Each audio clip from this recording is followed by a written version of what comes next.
This interview is for information only and should not be considered as investment advice or a recommendation to buy shares in the company featured. Welcome to this Stock Box interview.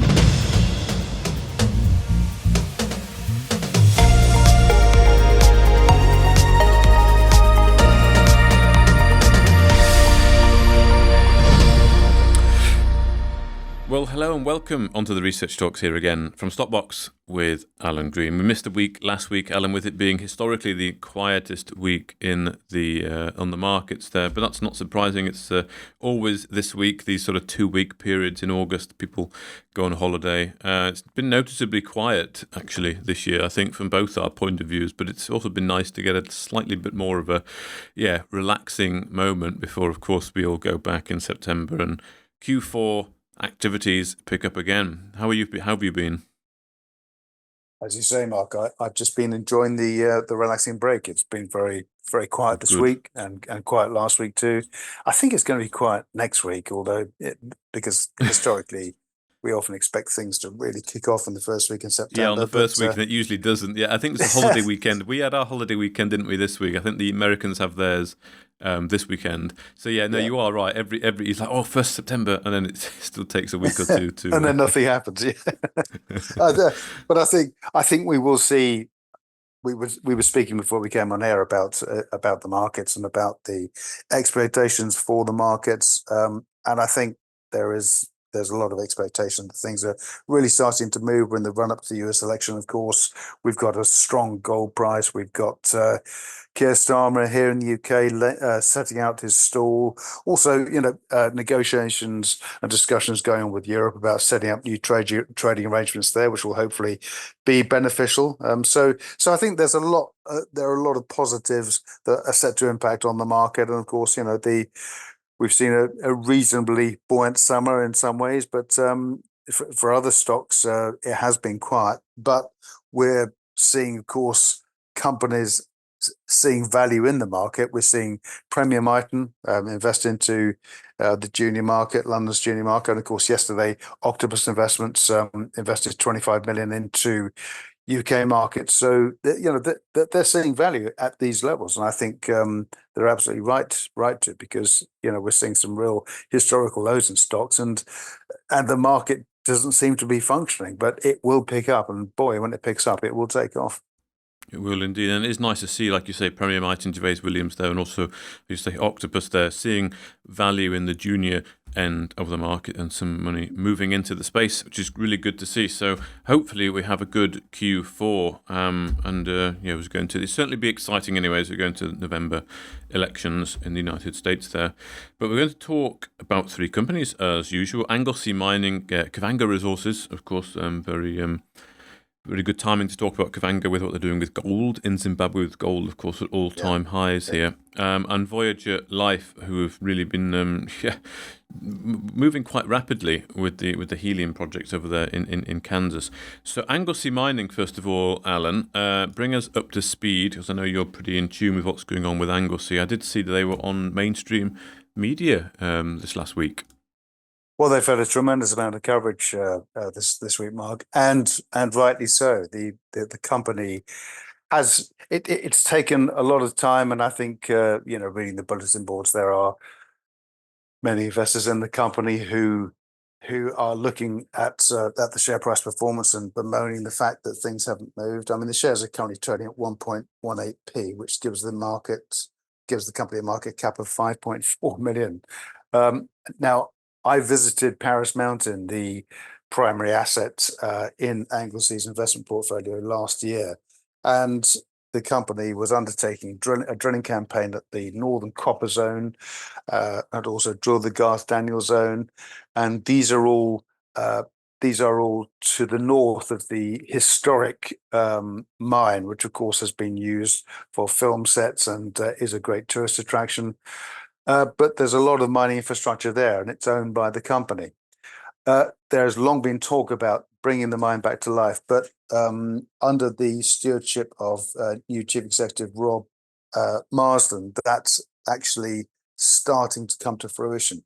So the company owns, as well as the Paris Mountain polymetallic, it's a copper zinc lead and silver gold deposit in Anglesey. The company also owns just under 50% of the Grängesberg iron ore asset at the Grängesberg iron ore project in Sweden, which has got the potential to be one of Europe's largest individual producers of iron ore concentrates, and that's it's very much a green iron project too.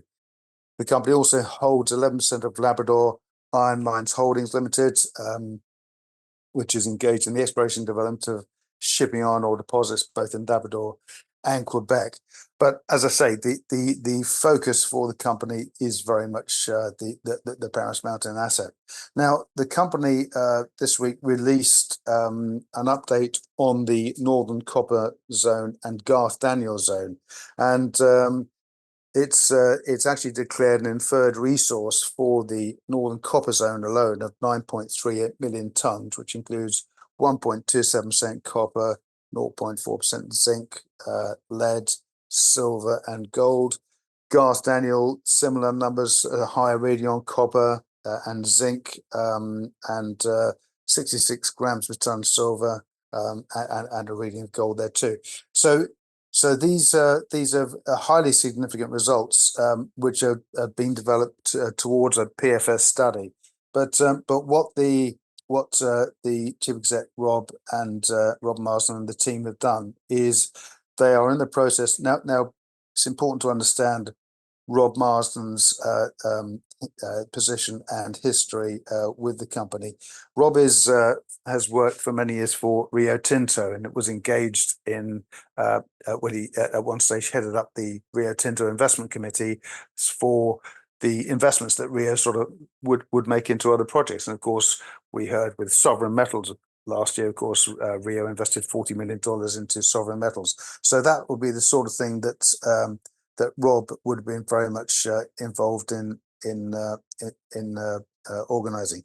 So Rob was interviewed, as we said, both on BBC TV this week and also ITV. There are also several articles published as well across different publications. And the Anglesey has now submitted its environmental impact assessment scoping report to the North Wales Minerals and Waste Management Planning Authority. And this is a precursor to submitting a formal planning application to redevelop the mine. And there's a great deal of support from the local community there to get the project back on the road. There is an agreed and established route to transport the ore from the mine along the coastal road to Holyhead Port, and there's also a jetty there that could be utilised to take the ore directly onto ships and then out to markets overseas. So the infrastructure is very much in place to deal with this, and as I said, 120 jobs will be created, plus additional jobs during the construction and ramp up phase. But there is very strong support for this. Rob Marsden and the team are very confident that this will get off the ground. So this is absolutely huge for the region. It's also huge for the UK. We've seen, of course, with other mining projects. Mark, of course, we were at Mines and Money last year, and we spoke to Neil Elliott at Cornish Lithium. They, of course, recently benefited from, or at that point had benefited from, a 25 million investment or loan from the UK Infrastructure Bank. So Paris Mountain, I think, as we progress with this project, could be very much in focus for financial support like that, which of course would be non-diluted. So very exciting times for the company. We're going to be seeing a lot more from Anglesey in the coming weeks and months as this progresses. But Rob and the team have done a very good job, along with Don McCallum, the long-standing site manager at Paris Mountain. They've done a very good job in progressing to this state. And if you look at the share price where it is now, I mean, we're talking about bumping along the bottom, and markets bumping along the bottom, and companies like Premier Miton and Octopus coming in and investing into these companies. Anglesey is right at the bottom of its cycle. It's worth just 5.4 million in the market right now. So I think it offers great value. And of course, you're investing into copper, clean energy metals, and an asset that could be producing in the UK and could be very much at the forefront of the drive for clean energy metals, clean energy metal production in the UK in the coming years. Excellent. Good. Thank you, Alan. So what are the key milestones to sort of look out for then? It sounds like a lot of things are in place. Good location. Also, you sort of did good logistics there, good export. What would be some of the key milestones as we go into Q4 that perhaps investors could keep an eye out for? Well, I think the key milestone is the as I say, the application has gone into, or the environmental impact assessment scoping report's gone into the North Wales Minerals and Waste Management Planning Authority. Lots of support there. So, assuming that's approved and it goes through, which there's no reason to expect that it won't, because Rob and the team will have been incredibly thorough in this process. So the next stage after that is submitting the formal planning application. That will go through. Obviously, that will take a few months to complete, and then it's underway. And of course, at that point, further studies will be undertaken. And don't forget, this is the announcement that was made earlier this week is just on the Northern Copper Zone and the Garth Daniel Zone, and that's just part of it. It's generally accepted that anomaly extends much further underground, so there'll be more to come. So I also expect us to once the application goes in, I also expect to see further drilling campaigns taking place, and of course further evidence supporting that the growth in size of that geological anomaly that's currently supporting the numbers that we heard earlier. Okay, good. Well, thank you, Alan. Let's talk now about Kavango Resources then, and what's going on in Zimbabwe. Really, a lot of developments there from the team. Yeah, well, Ben Turney and the team have again they've done a sterling job in, I think, really recovering some value in the Kavango investment proposition. Of course, they with the KCB assets and the KSZ assets a few years ago, it was kind of hard to progress them given the scope and the focus. So Ben was very much focused on changing the mindset of the company from being an explorer into a near-term producer. So the projects the company has, it's got projects, of course, in Botswana, the Kalahari Copperbelt project, the KCB, where, of course, the Karakubis asset is, which I'll talk about in a second. The Kalahari Sidra Zone prospect, which is a huge anomaly that was actually discovered back in the 90s. Jeremy Sturgis, one of the geologists there, was very much involved in that, and of course the Ditau project as well, which also features rare earths, gold, and other metals. And then, of course, the more recent assets the company's acquired in Zimbabwe, of course, the Nara project, the Hillside project, and the Leopard project, and both of, but particularly the Zimbabwe projects, have made or delivered rapid progress for investors in recent months. And the share price we've seen, from the start of the year, the trading at 0.65p, we're currently at 1.35p, having been as high as 1.7, which I know is not at the level it was a few years ago, but I think with the developments that I'm going to go through now, there's every reason to expect the company will deliver further rapid progress. So back in July, the company reported on the Botswana asset, of course, the Karakubis copper system there. The analysis of drill cores revealed or confirmed the presence of a copper silver mineralizing system. The results there surpassed expectations. And then, of course, a week or so later, the company announced that it had identified multiple trap sites, and that was a result that confirmed not only the copper mineralizing system, but the sheer scale of the opportunity. Ben and the team have run an airborne electromagnetic survey over Karakubis, but they've only undertaken that over about 20 to 25% of the asset. From that, they've already identified 90 probable trap sites, and of course revealing a structural setting for accumulation of copper mineralization. And those trap sites each represent a drill target, and of course they're now further. Then work is now underway to further narrow these down and identify the priority targets for the company to take forward. So that's good progress in the KCB and the Caracubis asset. And of course, it's important to understand that these are in relation to other assets which are nearby. We of course know about Sandfire Resources Matea mine to the northeast, the Dakar formation sequences, which are sort of running adjacent to, and then the Naguatco Pan formation.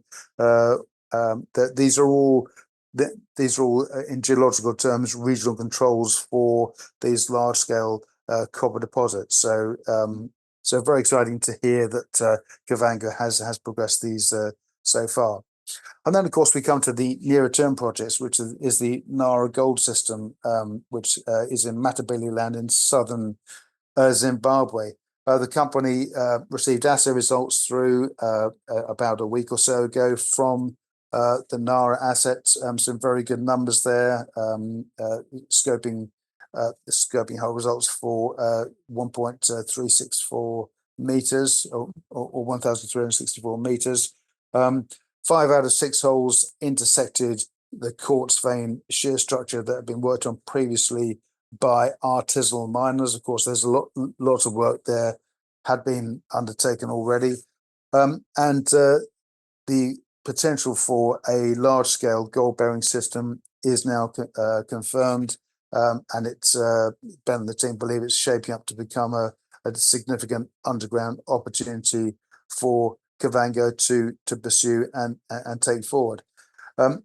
Added to this, at Prospect 4, the company reported a week or so later that Prospect 4 gold assay results from its soil sampling program revealed some pretty decent grades. Best results from the first hole, 2.5 meters at nearly 29 grams per ton of gold, which is a highly significant reading. And the company is mobilizing the drill rig.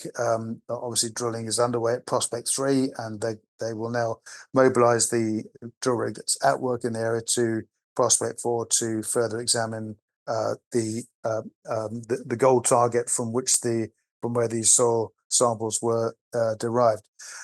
So great progress there for the group. And then of course we heard a few days ago about the Hillside Prospect 2, further significant assay results reported, and the company returned some great grades from 3 holes, 3 diamond holes that were completed. Hole 1 readings of 9.95 grams per ton from 7.2 meters. That's highly significant. That's a big reading. And then other readings at similar levels.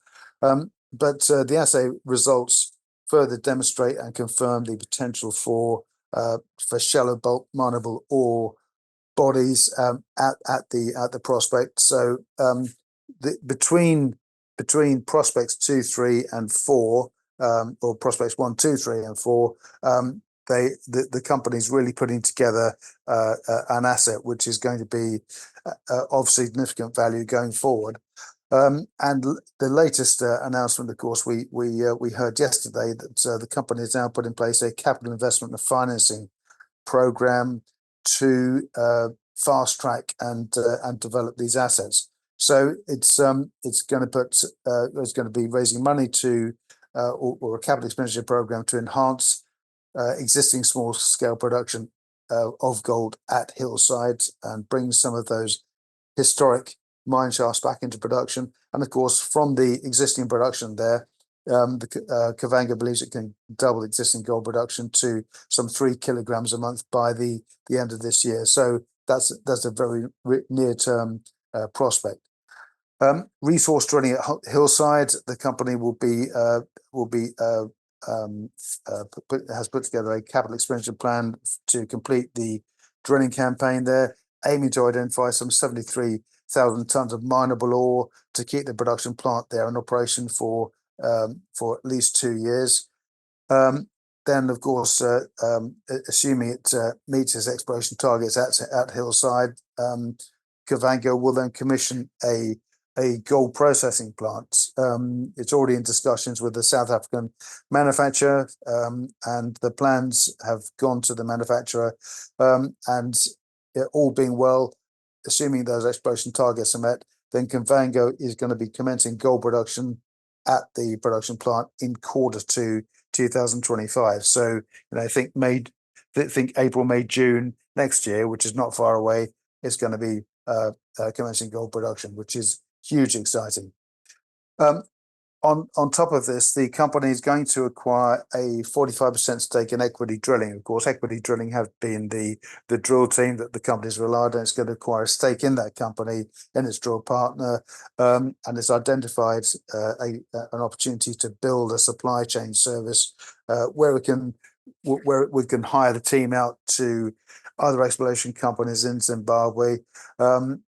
Ben's noted that there's been very little modern exploration undertaken in Zimbabwe recently, and it sees an opportunity to bring these modern drilling techniques and modern exploration techniques into Zimbabwe and work with other companies, and of course make money from that as well. So that's really entrepreneurial, I think, of Ben and the team, and I think they're as many mining companies are now doing. They're looking at ways where they can generate near-term cash, generate cash from existing assets.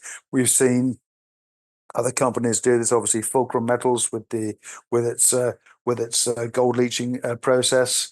We've seen, of course, ECR Minerals, for example. They have a gold rig which was then rented out and is being acquired by another company. They're getting a monthly income from that. So this is the way forward, I think, for mining and exploration companies. If you've got a combination of exploration assets and a combination of assets that produce cash, then you've got a great business to build and develop. So yeah, well done to Ben and the team. And I think at the current 1.5p, the shares offer great value. That's with a market capitalization of 21 million. 21 million. Okay, and looking into getting to gold production, which will then alleviate some of that cash burn on the company, with some income coming in. So it's nice to see Ben has found that opportunity, as you say, Alan, there with the other companies looking at things a little bit differently. I think we talk about how depressed the whole sector is. So if you can't go and drill for those massive finds, which is also very risky, then why not look at things a little bit differently and either use new technologies or low hanging fruit, that kind of thing, which just seems to be exactly what Ben and the team have done in Zimbabwe there, and getting into small scale gold production and then ramping that up. And not forgetting, of course, the blue sky, which is of course the KCB, which would be the big win if Mother Nature is on the side of Kavango team. But thank you for that. And of course, another company also doing the same thing, looking into sort of early cash flow. In fact, they will have it, I think, don't they? Voyager Life. I mean, they're already pumping gas into the what did he call it? Is it the Scott's gathering system? Is the name of the network? Or Scout gathering system. It's the Jayhawk. It's the Jayhawk gas processing plant owned by Scout Energy Partners. And of course this is Voyager Life, M3 Helium. Nick Tulloch, of course, the chief executive of Voyager Life, has pivoted the business, and they're in the process of acquiring M3 Helium, and in doing so, they're actually going to be the only listed UK company actually generating a cash income from helium production, which is hugely significant, and I think is very much the way forward. But helium is flavor of the month. Helium, isn't it? Well, it's flavour of the month on every level. I mean, Georgian Energy, of course, the IPO there recently, Helix Exploration, which is blazing a trail on every level, and then we've got other companies which have helium assets around the world. But I think M3 Helium have really have really sort of shown the way forward in Kansas. Of course, there's a total of 6 wells in southwest Kansas. We've got at the Hugoton North Play, there are 5 wells situated around Garden City in western Kansas, and these are all near to that gathering network, which of course is the Jayhawk gas processing plant, which is owned and operated by Scout Energy Partners. And Jayhawk produces methane, helium, nitrogen, and also natural gas liquids. So within the Hugo North Bay, there's Carter 1 and Carter 2 wells, and they're 1 mile apart. In fact, a lot of the social media output from the team over there, you can actually see the two within the same photograph, and a fracking operation is underway there, and to test and assess the potential of the asset. And then of course Smith and Nilsson wells, both of which are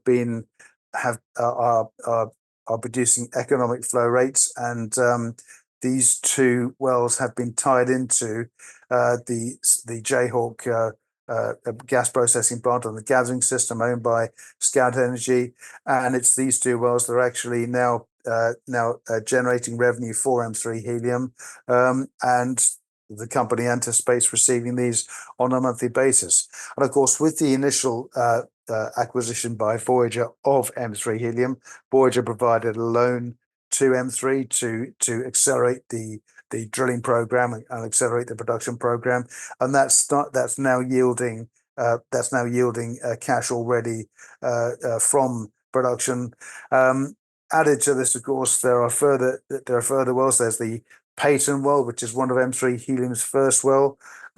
It's also in production, and it's currently producing a return net of all operating and admin costs of around $2,000 a month. So M3 have a 20% stake in that well.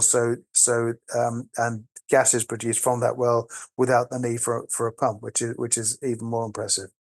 And then, of course, there's the Fort Dodge prospect, which is located to the east of Dodge City. Of course, that's wiretap territory. You may have seen some of the social media posts from Nick and the team, Wiretap Avenue, which I thought was great.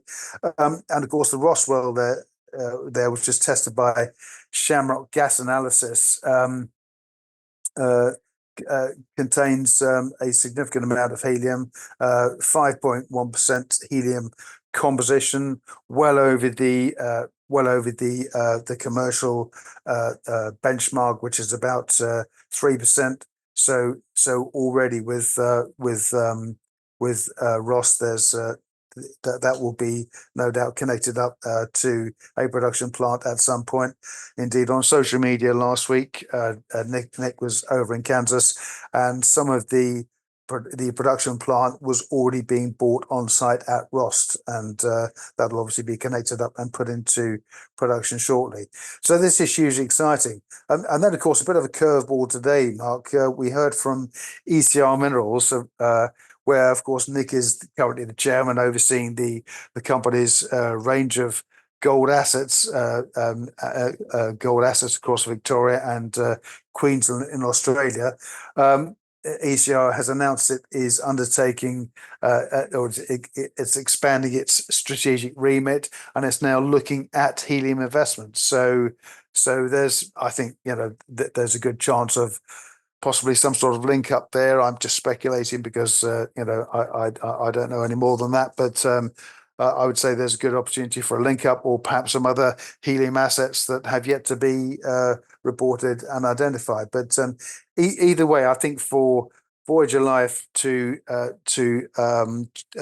change direction and pivot from being a CBD outlet to a helium producer is a huge step forward.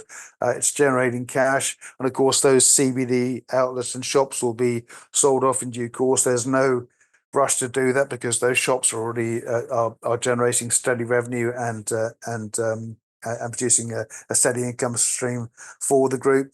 But once those assets are sold off, then of course the Voyager Group will just focus wholly on helium going forward, and who knows what, if any, involvement there will be from ECR. But either way, it's a very exciting time for certainly for Voyager, and of course for ECR too. No, it is definitely, and I did see again. Of course, I interviewed Nick from site there just as they were about to start.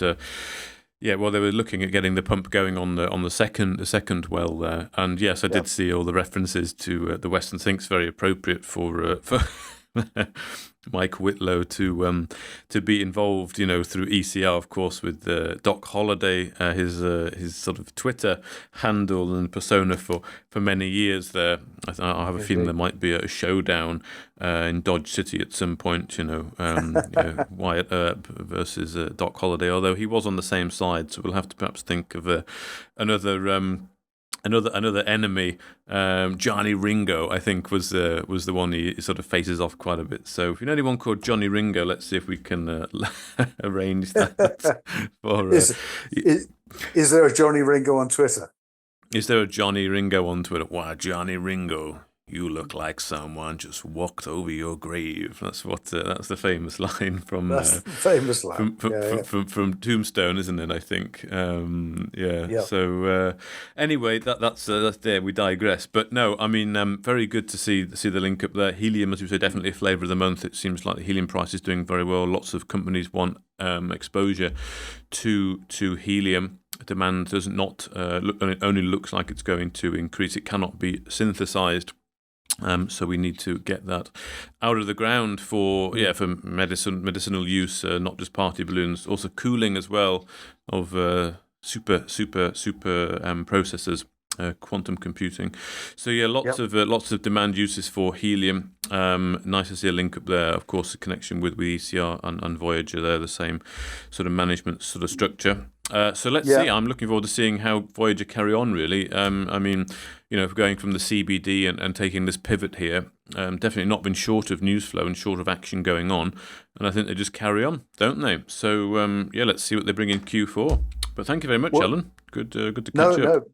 No, it's good to catch up on these two, Mike. But yeah, particularly with I think you just say the link up with Mike and Doc Holliday, and I think that's a great analogy there. Doc Holliday and Wyatt Earp back on the ground again in Kansas, but also the potential for these two coming together and what could be created out there, and also being mindful of the fact, of course, that Helix Exploration are out there in Montana, which is not a million miles away from Kansas and the operations there. So yeah, who knows what could happen, but we're at a very exciting juncture. And as you say, helium cannot be synthesized. It's the disappearing element. Bo Sears, the chief executive of Helix Exploration, has written a book about helium, the disappearing element, and indeed it is. So any helium resource that's in the ground is hugely valuable. So it's a question of who gets there first, but in this case, certainly M3 Helium and Voyager Life seem to be a blazing trail. Indeed. Well, thank you very much, Alan. So let's see what next week brings. See if we do kick off September with a bang, or whether it takes a couple of weeks. But thank you very much, and we'll speak next week. Thanks, Mark. Speak next week. If you enjoyed this interview, then give us a thumbs up, a like, or a retweet. Subscribe to us on YouTube or follow us on Twitter, and hit that notification bell to be the first to know when we release new content. There's loads of great content on our website too, across all our programs at stopboxmedia.com. Thank you for watching.